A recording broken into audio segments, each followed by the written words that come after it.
ทุกคนนะครับอันนี้ก็ต้องให้ข้าวเลยก็ได้พอเดี๋ยวย้ำเช้าทุกคนเลยนี่ก็ตัวแล้วก็เดินทางแบบโค้งรถทุกคนเลยทางในพาร์ทกับบ้านปูไว้อยู่บ้านดงเลยทุกคนโค้งเข้าแต่เราไว้ทุกคนเลยขอบคุณทุกท่านก็เลี้ยงให้เลี้ยงหน้าแล้วก็พาเดี๋ยวไว้ทุกคนเลย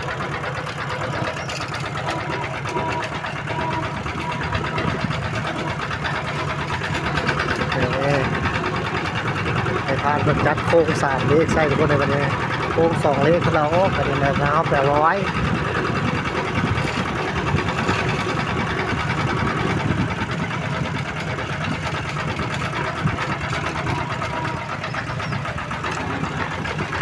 นี่ค่ะจะเป็นบรรยากาศบันโพนทุกคนเลยขอบันโพนโค้งรถไหลอยู่บันดงมันนั่งน้อยทุกคนเลยยังอีกประมาณ3 บ้านยังฮอทุกคนเลยทางกันอย่างง่ายเลยฝนตกคืนนี่ทุกคนเลยฝนยากฝนง่ายเลยทุกคนเลย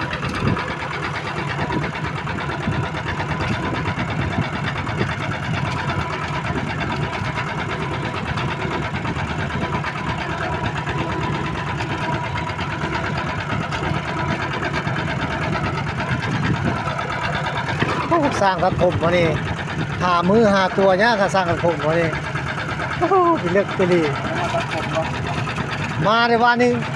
ค่ำจะซื้อก็ไม่เห็นสร้างอะไรพี่เลือกเราเอา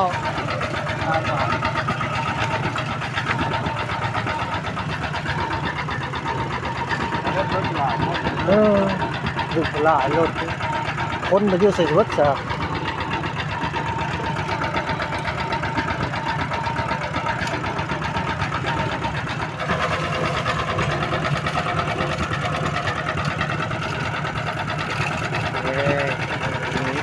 แบบจู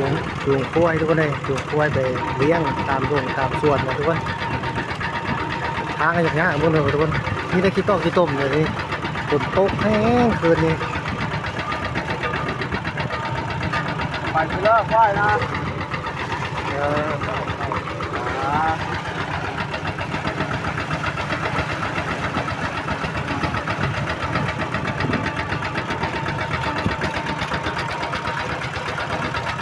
แต่ก็ไม่ได้จะเป็นทุ่งหน้าแล้วก็ทุ่งหน้าครับเราทำให้จากหน้าแล้วเราจะได้นางงาม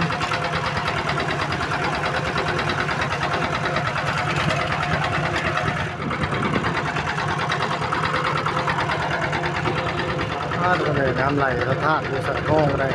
ซีก็ได้ซีเนี่ยบวกข้างก็ได้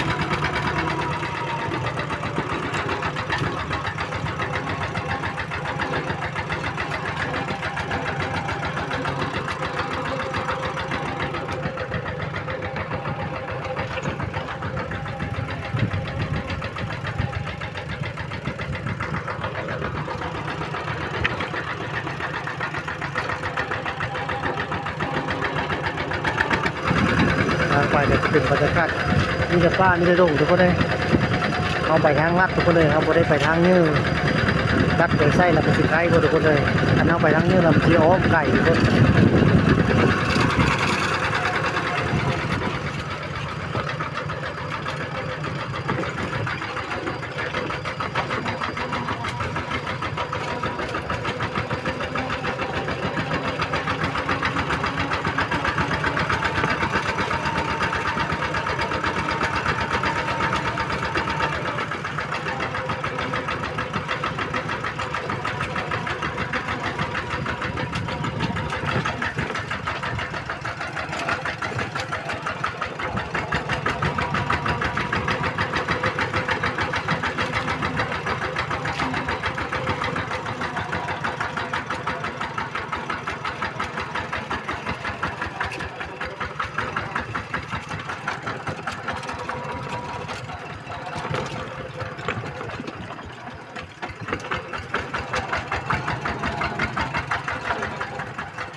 สำทางไปประจนภัย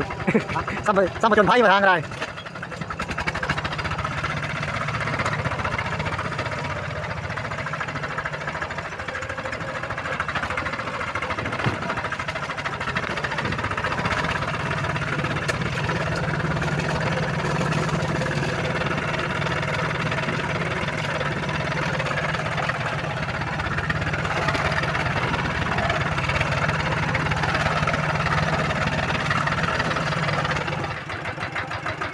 ทางในเขาญาติเที่ยวดุนเลยเด้เลือกทางละ ทางเนี้ย เออ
ทุกคน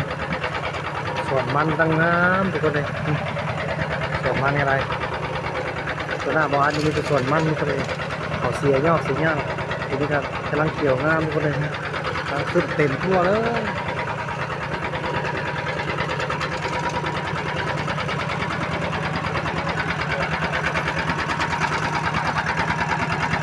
นี่วนลมปดแหงปลูกไม้ครับฮักลัดทางทุกคนเลยนี่ลมปดขึ้นนี่ปลูกไม้คนล้มลงลัดทางเลย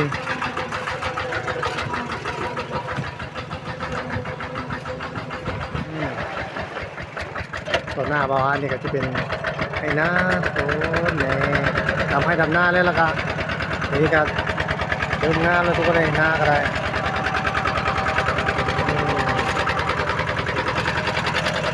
ตัวข้างหลังบ้านนี่ก็เป็นหน้าเลยจับทางหน้าแล้วก็เพื่อจะไปเอาฮอตว่างไปเอาโค้งรถนี่แต่มันโดนนี่ก็ได้ป้าไปทางลัดเอาไปได้ไปทางนี้ก็ได้สบายไปทางนี้เลยก็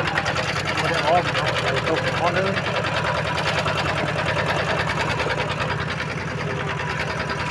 ในคานด้วยครับ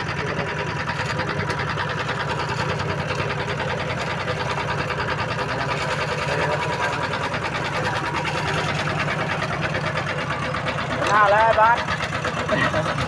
นอนคุณได้นอน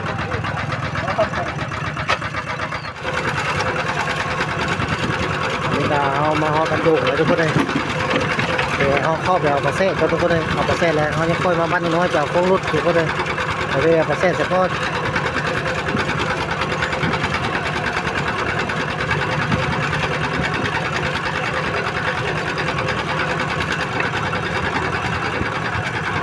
โอ้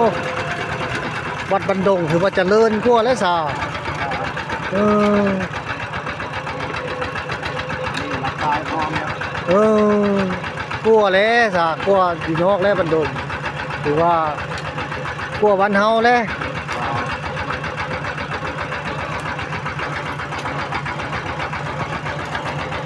พร้อมเด็กแก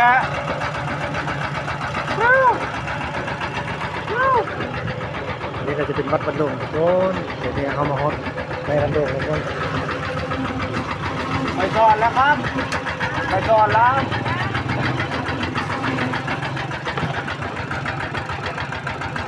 เอาแล้วสิเลิกย้ายหารมาพี่ละ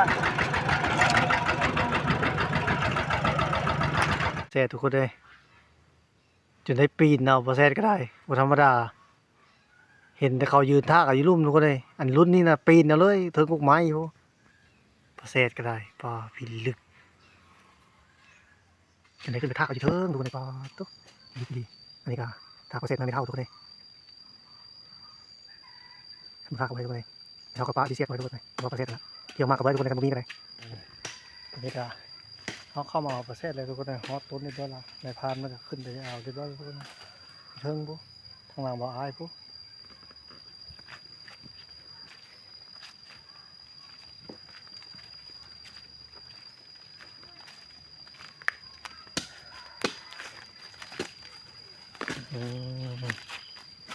เซ่ทุกคนหนาๆเป็นปิงเลย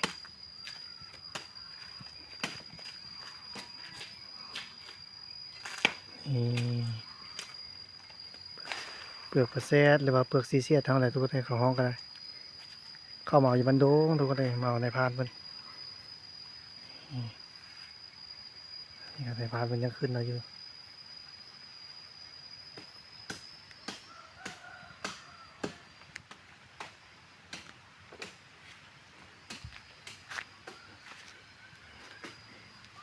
กินงามๆทุกคนเลยข้าวแบบสดๆเลยแดงเป้งทุกคนนี่ครับอันนี้พานมาท่าอยู่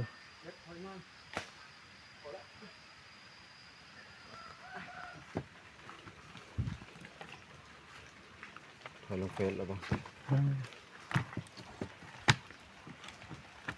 นี่ครับเก็บไว้แล้วก็มัดทุกคนเลย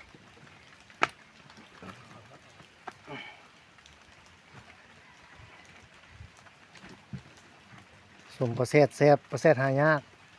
จะได้ขึ้นเอา ผมขอลงซื้อมั้งขอไปพระ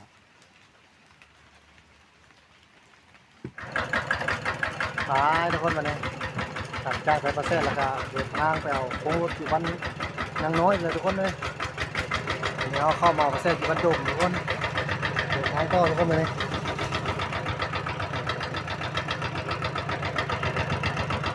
ฝนตกเลยทุกคนฝนฝอยไปแล้วทุกคน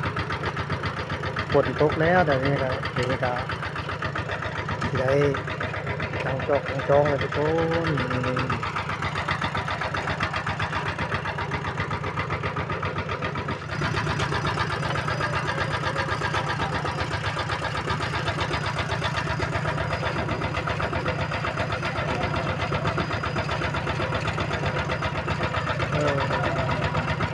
ไม่ซาดไม่เด็ด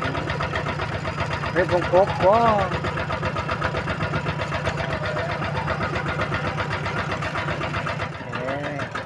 มาฮอดเลยทุกคนมาฮอดหน้าละ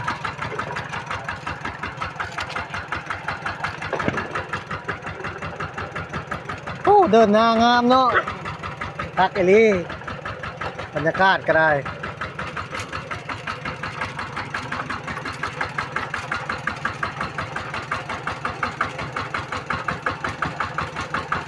เขามาเจอกันเจอปีนี้แหละปี2 ปีนี้เจอว่า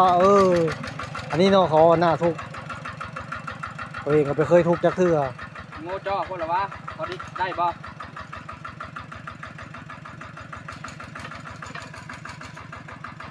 นี่ครับมาเอาโครงเก่าโครงเดิมโครงในพานมันเคยทิ่มโครงนี้ของหักของเพลงมันอยู่ตรงนี้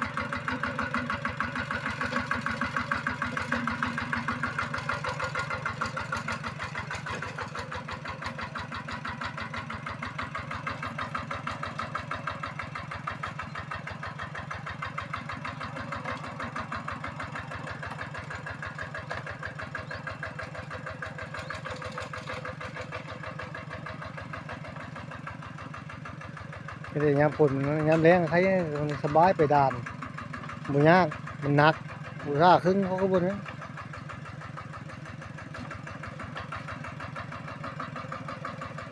นี่ครับนี่เราไถมาแล้วทุกคนดูแก๊สนะครับจะเอานี่ขึ้นวันนี้ทุกคนเลย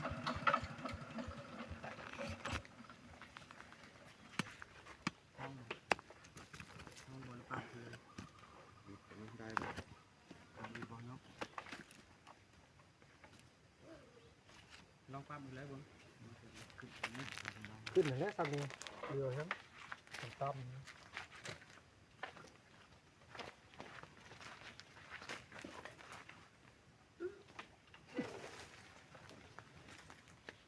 หลบอยู่ว่า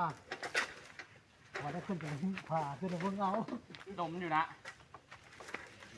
ดมอยู่แต่ว่าเนาะ ลองบ้าง เคยแก่อยู่แล้ววะ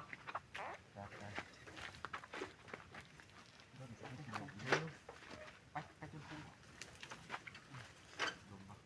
มาพลิกมาพลิกหน่อยพลิกมาผ่าพลิกมาหนึ่งสอง แม่งไว้2 คนก็ห้ามพวก เห็นได้บ้าน เอาห่วงตัวแล้วเดี๋ยวมึง งัดกับปนั่นบ่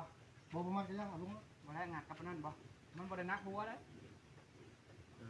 เอาไปงัดกับพานั่นบ่ ไปงานกับ เอามัดกระเพรา ยัดเข้าไปยัดเข้าไปให้มันคัด โอเค นี่ได้อันนั้นตัวนั้นบ่ฮะดีแท้มาเสือกจองเสือกเป็นจองรวมลง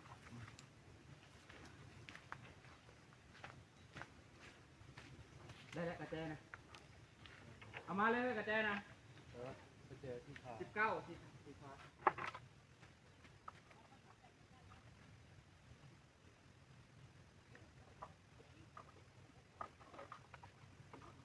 ไปกันลูกไปก่อนนะงัวอยู่ในบ่อครับถ้ากระเจนแดดมันไปเนี่ยกระเจนแดดมึงอีกวันกูเนี่ย ถ้าเห็นเขามันรถเหมือนบอกอะไรพอที่2ที่3 กันพักคุณไปเนี่ย อันนี้เข้ากินก็เป็นน้ำตรงนี้ วันกูจะ2-3 มื้อแต่ว่ามันใช้อยู่แล้วก่อนกินเนี่ยต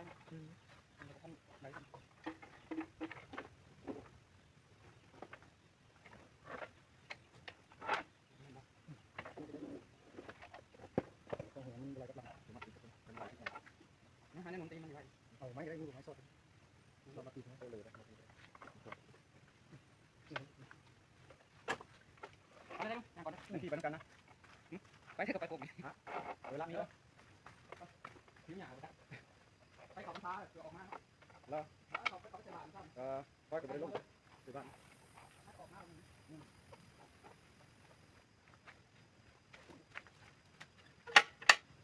แล้วขึ้นไปเรียบร้อยทุกคนเลย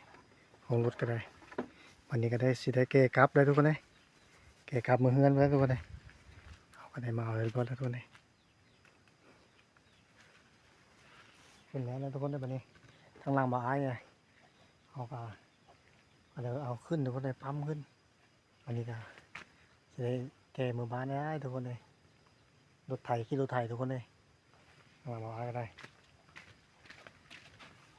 นี่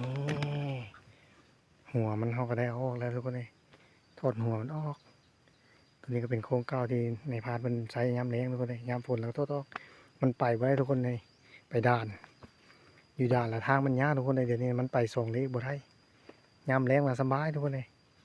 อย่างนี้เพิ่งก็กลับมาใส่3 เลขแล้วโค้งเบาทุกคนเลย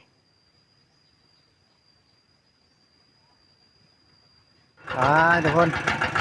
เดินทางกลับบ้านได้แบบนี้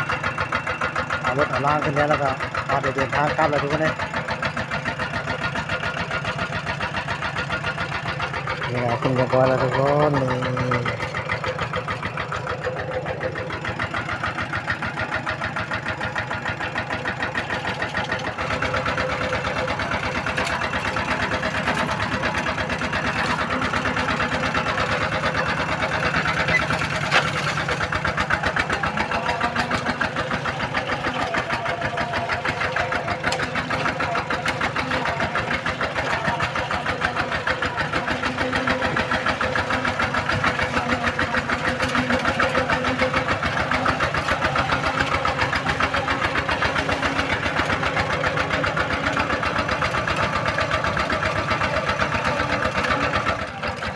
ฝนตกแห้งทุกคนคือนี่ทางก็เลยยากมั้ยเต็มไปด้วยขี้ต้มดึงทางทุกคนเลย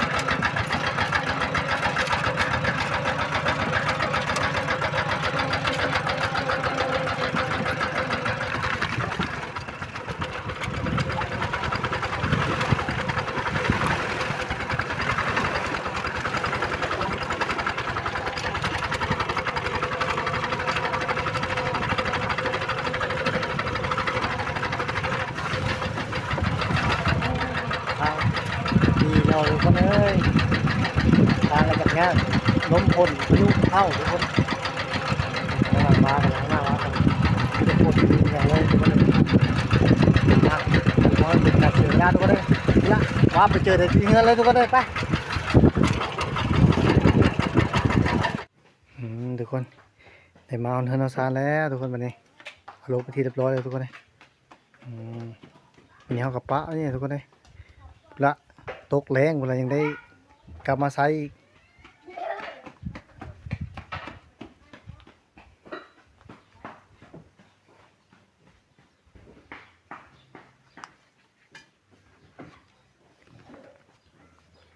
หอดกันไปที่เรียบร้อยทุกคนนี่